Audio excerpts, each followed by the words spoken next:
Beyond the numbers and the data, which are certainly shocking, I know that women and faculty of color are often bearing even greater burdens in light of the inequities of our system.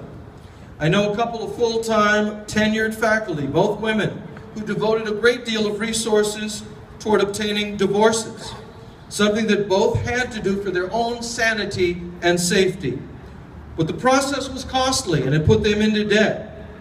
In truth, neither faculty member could really afford to do it, but doing so was a matter of physical and mental safety.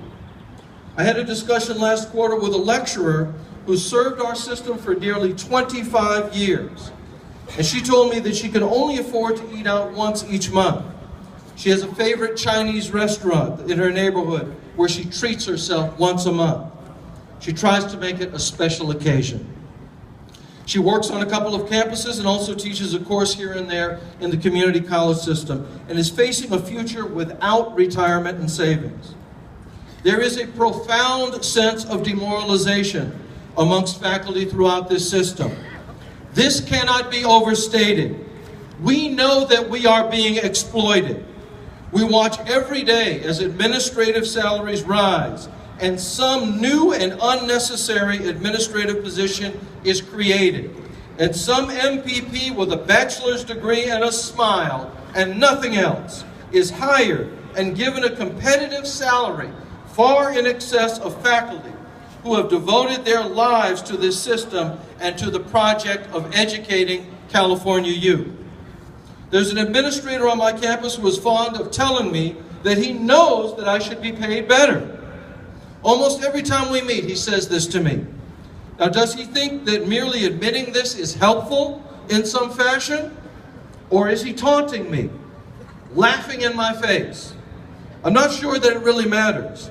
What matters is that little has happened to change my material circumstances. I know that the work that I do is important, that my students value me, and that I certainly contribute to the well-being of the state of California. But I also know that my work is undervalued by my administration on my campus and throughout the CSU system.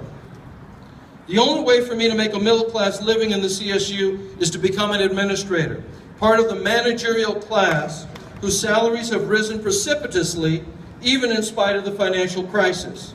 But I don't want to be an administrator. Can we get a hell yeah on that again? Thank you. I want to teach.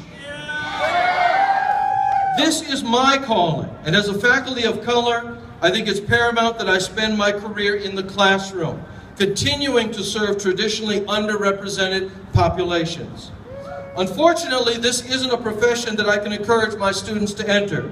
I feel guilty when serving on hiring committees, knowing that I'm encouraging someone to work in our system and experience a career marred by inequity. Although my son is proud of my work as a professor and loves spending time with me on campus, this is not a profession that I can encourage him to enter. Again, I admit my reluctance to speak in public about my own personal struggles.